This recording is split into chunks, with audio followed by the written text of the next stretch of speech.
Gente querida do Terror Narnia, sou Romário Filho e acredito ser conversando que a gente se entende. Conversemos então. E hoje, iremos conversar sobre o quê?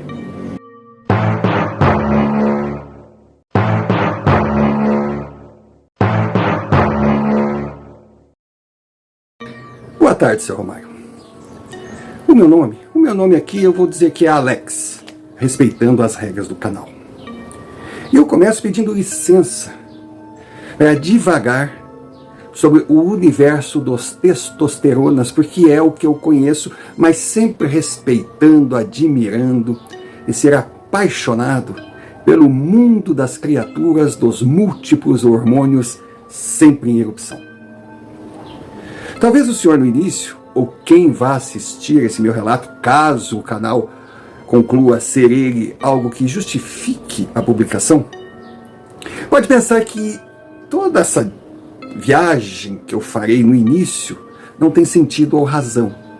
Mas no final, acho que entenderão o porquê. Então falemos sobre o bicho da espécie humana, também conhecido como homem, ou o famoso Homus Nada Sábio. Eu costumo colocar, depois de muitas análises, e depois de viver também determinadas emoções, determinadas situações, que nós temos, dentro dos parâmetros normais, dois tipos de homens. Opinião minha, respeito àqueles que discordem. Por quê?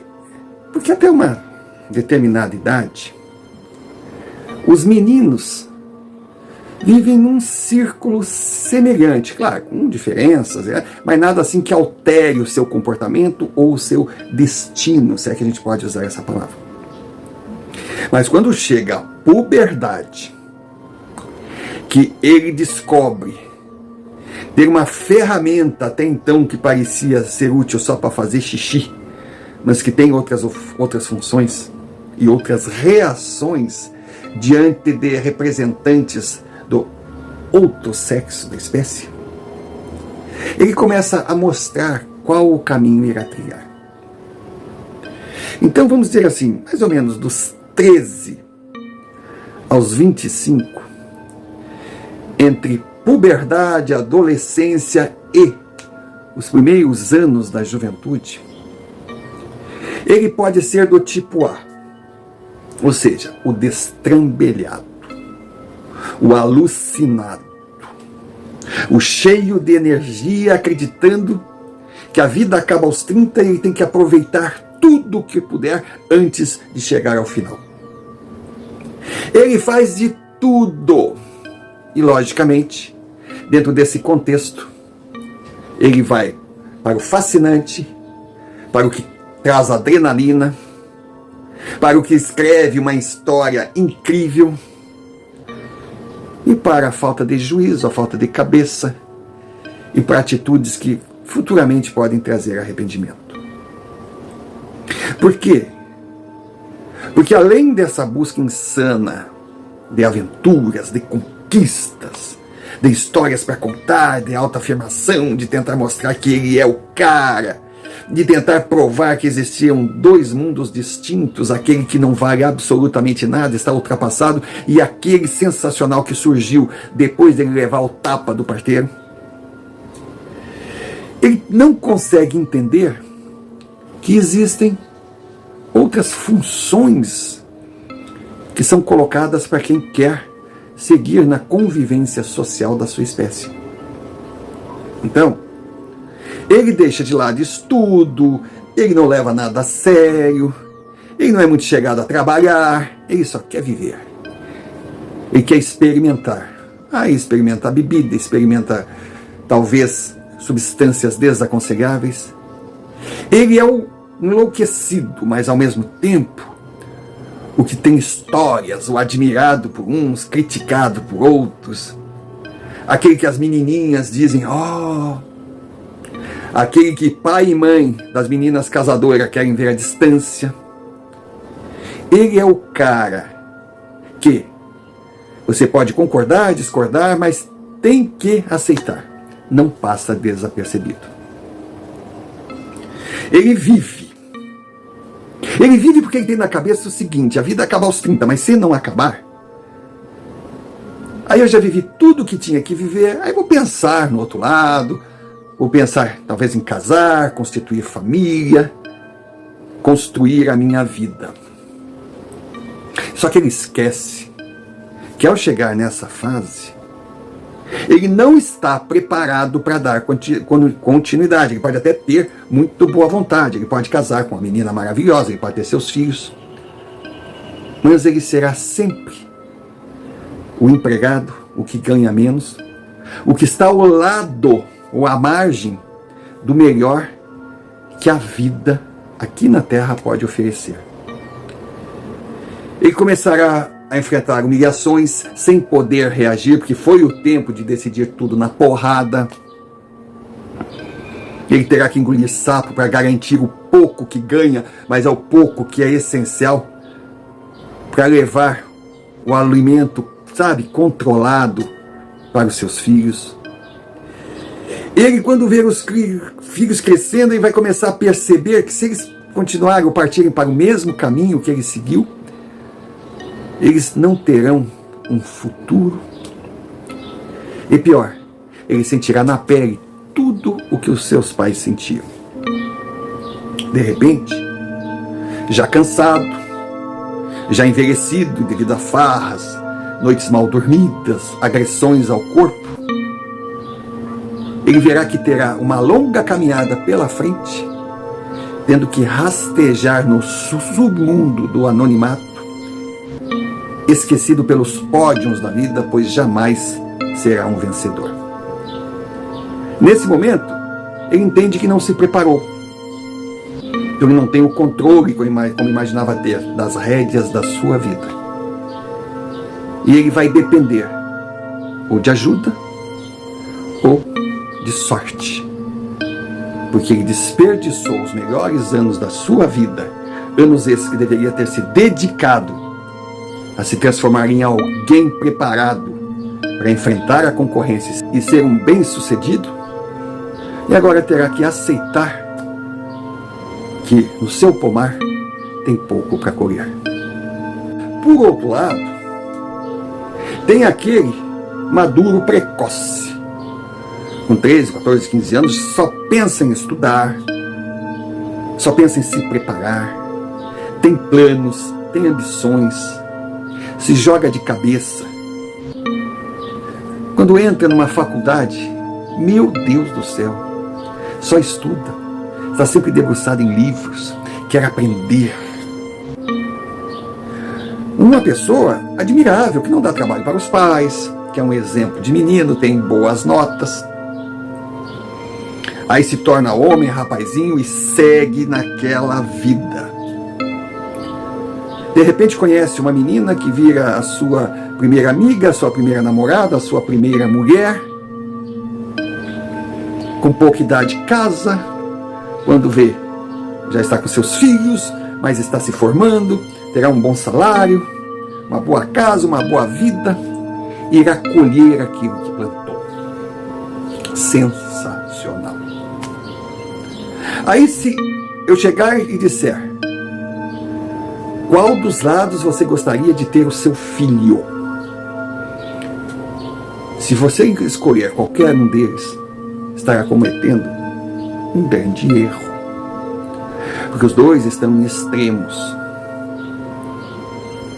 A vida, o existir, não se resume em amadurecer com pouca idade. Não se resume em aprender na marra quando a maturidade chega já numa idade avançada. Não. A vida tem etapas. E o jovem tem que aprender a jogar, estudar, se preparar, trabalhar, perfeito. Mas também se divertir, conhecer o outro lado, se dar uma chance.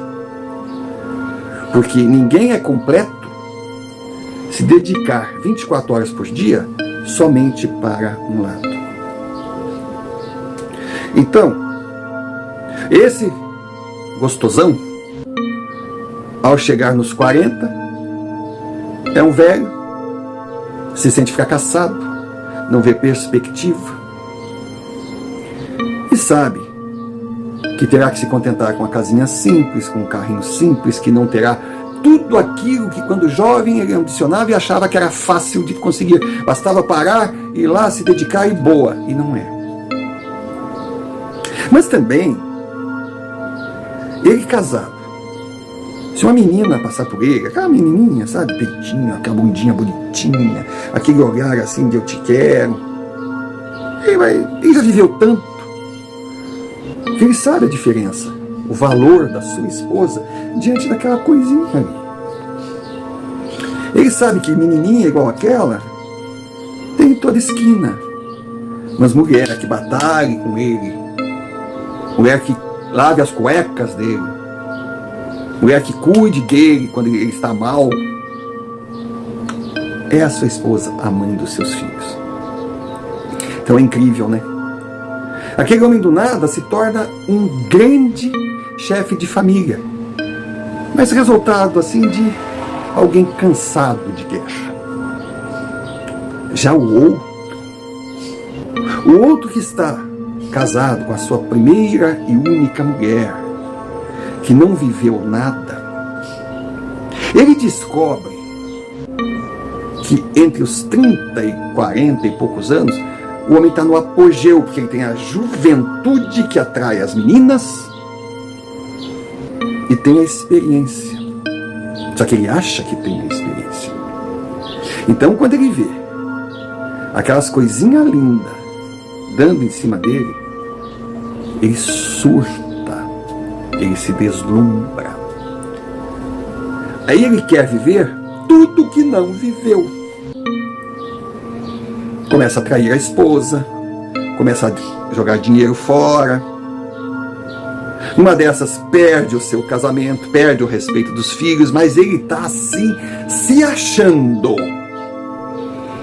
Ele acha que é eterno, a juventude imortal. Imagina, eu tenho 40 anos, tem menina de 20 arrastando asa para mim. Eu posso ter a idade que eu tiver e elas sempre estarão atrás de mim. Não é.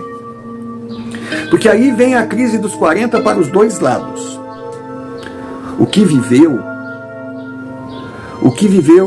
ele está deprimido por saber, por lembrar do tempo e do dinheiro que ele jogou fora. E de saber que o seu futuro não será nada daquilo que ele esperava. E aquele que não viveu, ele está prestes a ficar deprimido. Porque quando a gente está envelhecendo, vamos dizer assim, nessas primeiras 4 décadas de vida, a gente acha que está preparado para a velhice, porque eu vou envelhecendo, eu vou entendendo, vai acontecendo, quando vier, eu estou pronto. Não, é rápido demais. Então aquele deslumbrado, que está vivendo sozinho, solteiro, academia, vai para lá, vai para cá, ele chega no seu prédio, no final do dia, aí vem aquela vizinha, menina de tudo, deliciosa, olhando para ele e deixando claro que é um objeto de consumo. Na manhã seguinte, ele vai para o elevador, está a mesma menina chamando-o de tio. É muito rápido. Aí o cara diz, mas eu não me troco por menino nenhum. Não, mas o problema é que as meninas trocam. Aí vai entrar numa crise de identidade muito grande. Então, seja qual for o lado, os dois chegarão naquela fase do se aproximar dos 50, quando o momento é para relaxar, colher tudo que plantou, descansar, começar a puxar o freio de mão, viajar, conhecer o mundo, ou navegar, um iate, um barquinho, enfim, eu não sei qual o projeto de vida de cada um e o quanto terá no bolso, mas a ideia básica é isso, é aproveitar os anos que restam. Mas nenhum dos dois estará pronto para aproveitar, porque os dois foram radicais nas suas decisões. E aí, diante da situação, que eu enxergo esses dois, eu entro no contexto. E eu? Eu fui de um lado ou do outro? Nenhum dos dois. Nenhum dos dois, que eu sempre fui aquele menino estranho. Aquele menino introvertido, aquele menino, sabe? Aquele menino inseguro, me achando menor que todos, não conseguindo me encaixar. Mas no tanto faria se eu conseguisse fazer parte do grupo dos bambambãs ou do grupo dos nerds. Mas eu não me enquadrava em nenhum dos dois. Eu sofria bullying. Eu me esforçava para fazer parte, mas eu só era afastado. E as pessoas riam de mim, era bullying, me chamavam de retardado.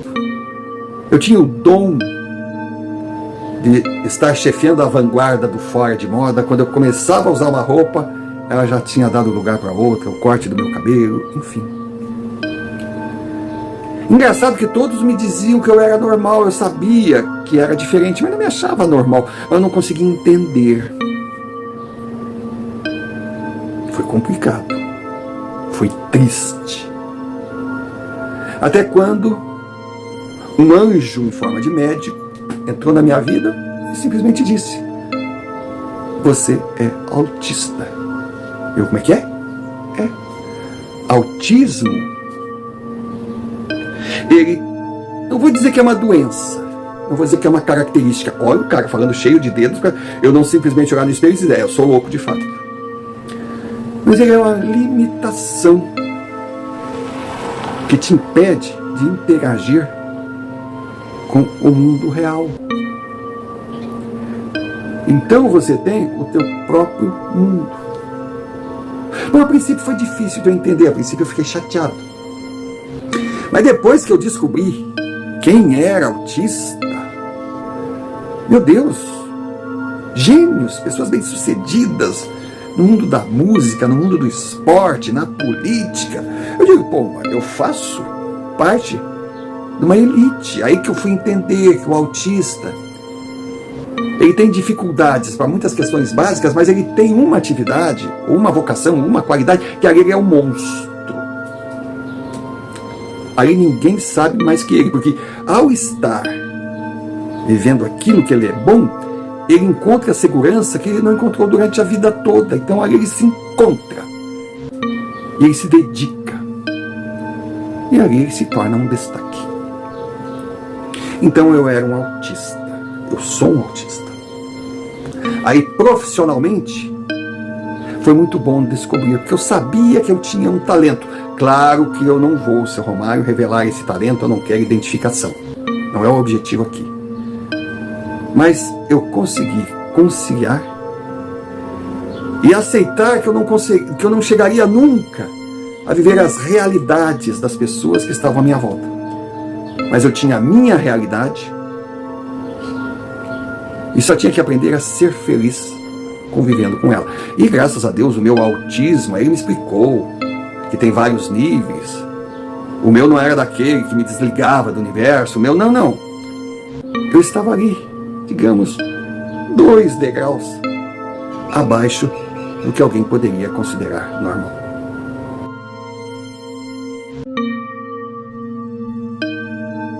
E aqui estou eu, mais uma vez, pedindo um tempo, um minuto de atenção para você, para falar de algo que é muito importante para nós. Estamos em dezembro, estamos chegando no final do ano. Temos um 2025 para chegar, que para o canal Terror Nádina será decisivo. O canal é novo, o canal ainda não alcançou as metas impostas pela plataforma Canais Recém-Criados e está difícil de alcançar, a gente não consegue entender. Em 4 meses de canal nós tínhamos 350 e poucos inscritos. Nós tínhamos vídeos assim, com 2.000, 3.000 visualizações. Do nada, parece que congelou. Parece que jogaram uma uruca ou um algoritmo e nós estamos patinando. E claro, No final de 2025, se percebemos que não vamos a lugar nenhum, nós vamos parar, porque vamos ficar ali malhando em ferro frio. Então, por isso, eu peço, se você está aqui e gosta do canal, se entende a nossa mensagem, quer mostrar que o sobrenatural nada mais é que universos paralelos, que não tem nada a ver com terror, só susto, só medo, só coisa horrível. Não, ele tem esse lado também. Mas ele, na verdade, é o desconhecido que nós temos que desbravar e entender para evoluir. Se você aceita, e se você entende também que não adianta ficar fazendo perguntas, porque dúvidas todos temos, não. O importante é interagir com o mundo à nossa volta, e aqui, com experiências vividas por gente igual a gente, e aprendendo com elas. Então você é um Nadna, ou você está chegando agora e não está inscrito, por favor, inscreva-se, deixe o seu like, clique em sino de notificações e principalmente comente. Pode ser só um pontinho, só um oi, mas a gente prefere que você realmente participe. Porque se inscrever, se pedir para receber mais vídeos nossos, se deixar o like e comentar, mostrará à plataforma que o canal tem interesse, que é bom, que o conteúdo vale. Quem sabe assim a gente alcance as metas. 1.000 inscritos, 4.000 visualizações ano. Parecem pequenas, né? Mas não são. Quem fica assim amordaçado sabe o quanto é difícil chegar. E se achar que a gente merece, envia-nos um Pix, qualquer valor. Porque por não termos alcançado as metas, nós não estamos monetizados ainda. E o dinheiro é importante. E antes de concluir, agradecer sempre aqueles que confiam no nosso canal e enviam suas experiências de amigos, histórias que ouviram, para que a gente possa publicar aqui, pois esses relatos são o combustível que move a engrenagem. Dado o recado, voltemos ao relato. Então, Sr. Romário, eu cresci dentro da minha, entre aspas, diferença. E entendi que eu não conseguiria viver na realidade. Então eu construí meu mundo real. E fui muito bem nessa transição, nesse aprendizado. Agora, o mais engraçado vem aí. É que eu conseguia enxergar a realidade, embora não fizesse parte dela, não porque não quisesse, mas que os habitantes daquele mundo não faziam muita questão de me ter a seu lado. Mas em compensação, eu conseguia enxergar outros universos, que também não faziam parte, mas eles estavam ali. Eu não tinha como dizer, não existe. Mas também não podia comentar com alguém dizendo que existe. Então, eu tinha que ter muita cautela. Como eu viajava muito, eu divagava muito, eu em coisas que não me interessavam não conseguia concentrar. Se tivesse me falando alguma coisa, se tivesse me obrigando a fazer alguma coisa que eu não queria, eu viajava para a praia paradisíaca, eu me enxergava lá, eu estava tranquilo. Eu criava as minhas realidades. Agora vejam qual a complicação do mundo real, que os normais conhecem, do mundo real, que os normais não conseguem enxergar, das minhas fantasias, o mundo que eu criava. Difícil. Então eu transitava, parece que em cima de ovos.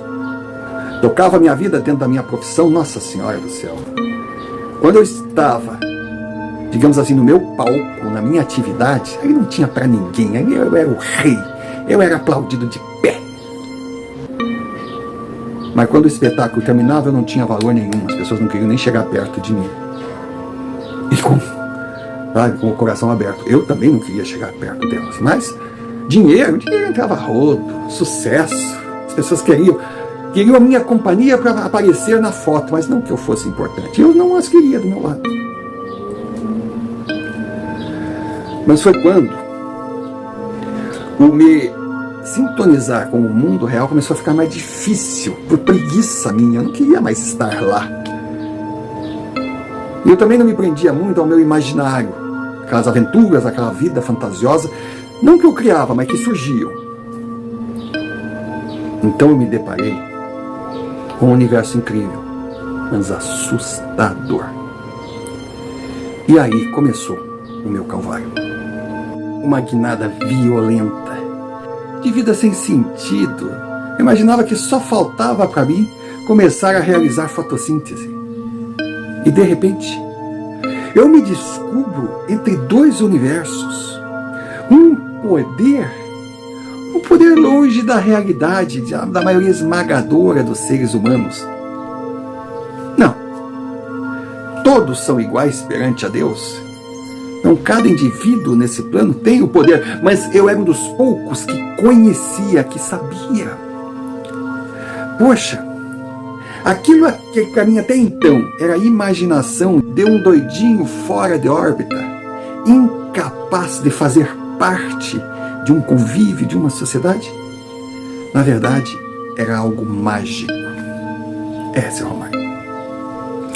E é claro que eu esqueci de levar a sério alguns ditos populares, como, por exemplo, penitenciário e cemitério estão cheios de boas intenções. Ou então, não se brinca com o desconhecido.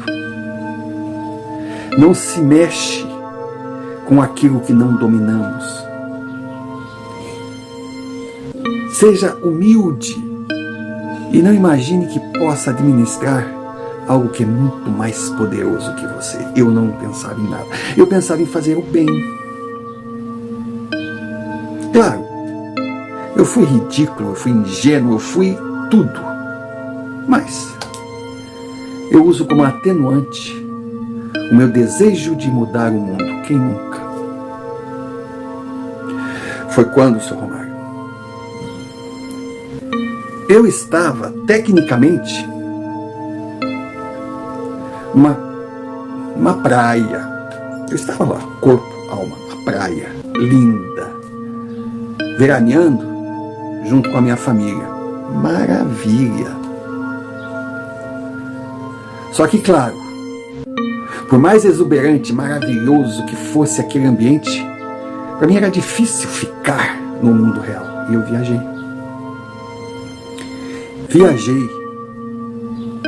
E me deparei com um sujeito que, igual a mim, estava naquela praia. Incrível, mesmo tempo, mesmo espaço. Mas eu o via sentado com a família, assim, a 200 metros de mim, brincando, dando risada, fazendo churrasco na maior felicidade. E ao mesmo tempo, eu via toda a sua família chorando no seu velório. E que eu conseguia sentir nas lamentações era, poxa, ele nunca foi cuidadoso com água, não foi por falta de aviso, ele ia muito para o fundo do mar. Ai, meu pai, o que você foi fazer? O filho dele, adolescente, chorando, mas chorando. Eu vi a sua esposa inconsolável, sua filha mais nova, no colo de uma tia, mas em choque. E ao mesmo tempo, eu vi o sofrimento dele, de querer voltar, de acreditar que poderia reverter a situação. Sabe, ali, a impressão que dava é que ele estava nadando ainda, mas não contra o repuxo do mar, mas nadando contra aquela sua falta total de cuidado. Era um desespero. Aí eu voltava e estava ele ali na praia. Eu fui caminhando e não percebi que de repente eu estava no meio da família dele. Ele estava com um gazebo bonito e eu estava ali parado. Aí ele olhou para mim assim e disse: o que você deseja? Perdeu alguma coisa? Eu falei: o senhor não vai entender, mas me escute. Por favor, me escute.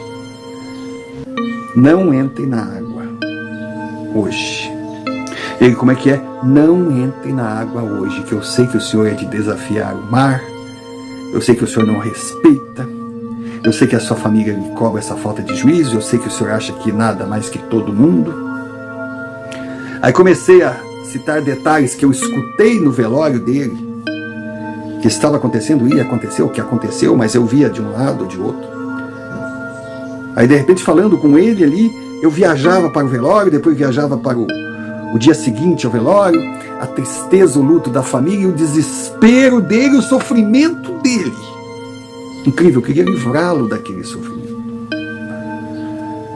Mas eu falei, não entre na água. Mas por quê? Eu não sei como lhe dizer. Mas se o senhor entrar na água, o senhor vai sofrer muito. Eu estou aqui para evitar seu sofrimento. Aí virei. Aí aqueles que estavam no barraco ali, sabe, naquele gazebo, ficaram olhando, nossa, mas que cara maluco, que é isso? Mas ele me ouviu. Aí ele sentou assim, a esposa dele disse, ô velho, vai ficar dando ouvido para estranho assim? Ele disse, não, mas pode ser bobagem, mas o que eu perco sem entrar no mar hoje? E aliás, eu estou de barriga cheia. Não seria de bom tom, era bom, ele que sabe. Mas daí eu vou descobrir o endereço desse camarada aí, vou trazer-o todo dia na praia para você não fazer essas loucuras que faz. E ele não foi. Ele não foi, muito pelo contrário, estava bebendo, estava comendo.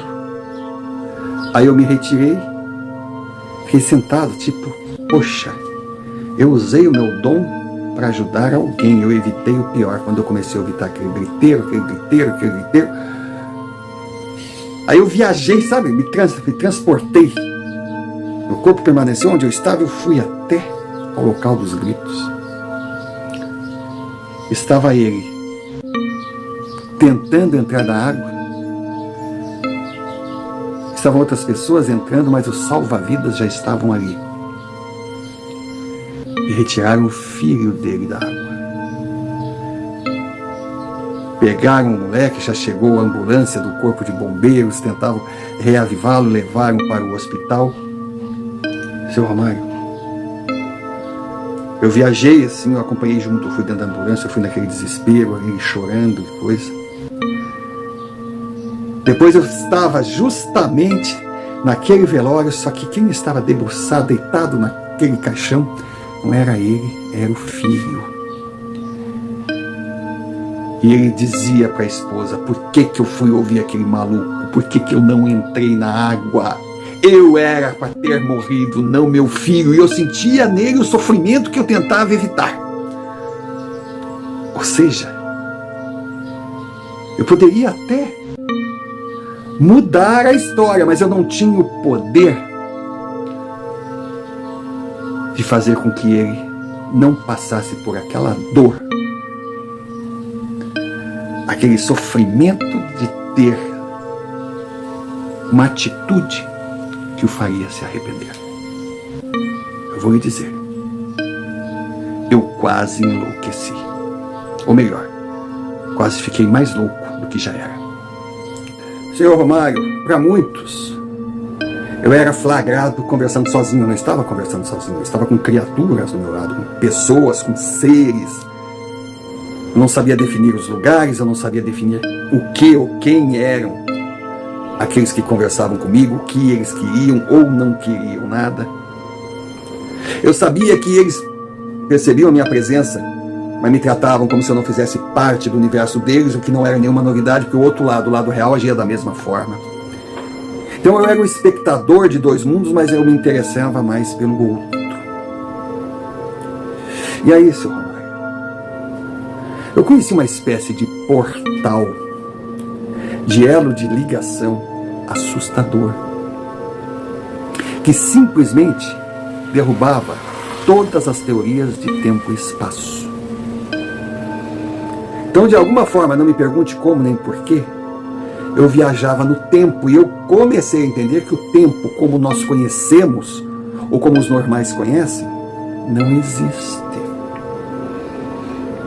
E eu comecei também a entender o porquê de pessoas no mundo real serem ou agirem da forma que são ou agem.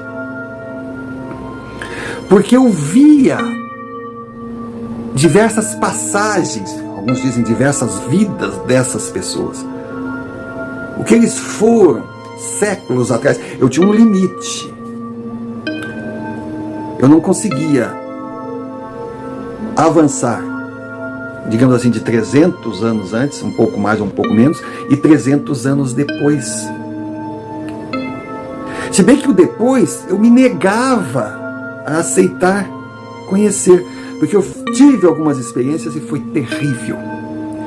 Entender o que aconteceria com pessoas, não minhas amigas, mas que eu gostava, no decorrer das suas vidas, nesse plano e em outras que viriam. Eu comecei a entender o Calvário. Eu comecei a entender o significado de alma, de espírito. E o mais impressionante é que eu enxergava num único indivíduo milhares de almas e espíritos lutando por um espaço. Então o indivíduo era apenas o conjunto daqueles anjos, demônios que habitavam o seu interior. Eu vivia aquilo. Eu vivia aquilo e teve um momento que eu não conseguia mais. Aí foi quando eu pedi ajuda ao meu psiquiatra, que na verdade era mais meu amigo. Ele não ficava só me receitando drogas. Não, ele me ajudava a trilhar por esses universos. Porque de repente ele me dizia que eu era diferente de todos. Ele me chamava de mordomo, que eu fazia parte de todas as festas, estava ali, saía na foto, mas só participava, não era um deles. Aí eu tentava dizer, mas o mordomo está ali para servir. E ele me dizia, e quem disse que você não está aqui para servir? Quem disse que para você o que é um martírio, um karma, na verdade, pode ser uma bênção, um dom que você tem que administrar, evoluir, entender e ajudar as pessoas. Mas eu dizia ajudar como? Se eu sei o que aconteceu na vida pregressa deles, sei por que eles estão aqui, sei as limitações deles, sei o que eles vão passar sem eu poder mudar. Eu não posso mudar o destino, nem o futuro, e muito menos me envolver no passado. Eu só assisto, eu não faço parte. Aí foi que ele me disse, procure apenas jogar conceitos. Não procure a pessoa tentando mudá-la, porque ela não vai mudar, porque a forma que você fala é a real. Ele não é a causa, ele é a consequência. Ele não sabe o que passou, não sabe o que irá passar, não sabe o porquê está passando. E nada que você diga a ele, ele irá entender, porque ele não tem preparo para isso. Por isso que é a evolução. Então, pelo menos, tente amenizar, facilitar.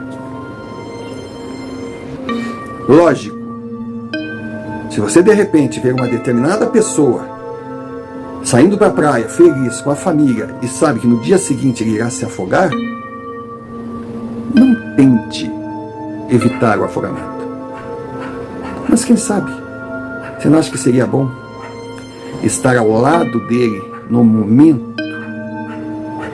da nova passagem, no momento do acidente?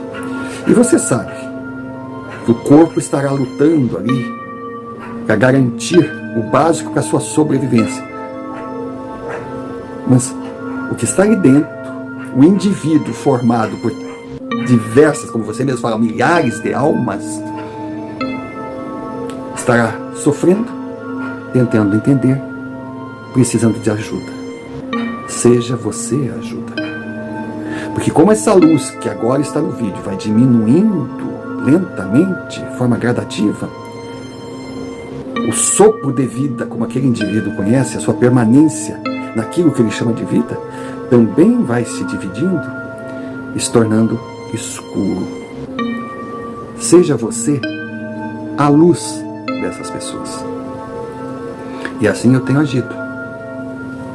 E essa é a razão de eu ter enviado esse relato, essa experiência, na torcida que mais e mais pessoas assistam e entendam. Nada é por acaso. Estejam preparados. Na sua vida terrena, se organize para subir degrau por degrau, para vencer etapa por etapa.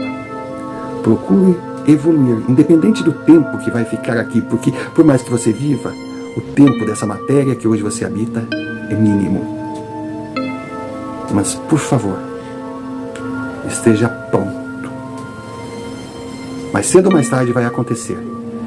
E você só terá cumprido a sua missão se entender o que é a sua passagem aqui e for para o outro plano, preparado, mas não o suficiente, porque tenha certeza que se esse aqui é difícil, o outro será ainda mais.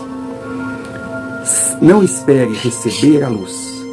Seja você a sua própria luz e siga. Esse canal aqui tem 3 palavras muito interessantes. Foi o que me chamou a atenção. Simplicidade, resignação e perseverança. Viva. Não faça perguntas. Viva e aprenda. Aprenda com o mundo que te cerca. Seja lá qual for. Não se considere maior ou menor. Todos somos iguais dentro de características diferentes. E procuramos o mesmo. O que procuramos? Só o tempo nos dirá. Esteja preparado para o inesperado, pois por mais improvável que possa parecer, a vida pronta. E um dia acontece. Exemplos não faltam. Basta ver o agora. O relógio marca 14h16 e está escurecendo. As pessoas já estão passando de carro com faróis acesos. O que significa? Significa que uma tempestade está por vir. Apenas mais uma. Você não pode evitar, mas pode muito bem se preparar para evitar os efeitos colaterais e as possíveis sequelas. E essa é a regra da vida. Então, um tempo fechado, um céu assustador, pode estar mostrando que o que era realidade há minutos atrás deixará de ser, e você terá um desafio pela frente. A forma que irá encará-lo dependerá do seu preparo e também da força que vier. Tem desafios que estão muito acima de nós. Esses é resignação. Tem outros que a gente tem que encarar, mas não se achando poderoso. Simplicidade. E seja qual for a situação, a vitória virá. Mas se não vier, a regra é continuar, e quem para é atropelado. Perseverança. Torça para que essa atmosfera assustadora realmente se confirme, que mudanças aconteçam, mas que seja apenas uma forte e admirável chuva, que pode até assustar, mas como tudo nesse universo, faz parte do determinado pela natureza.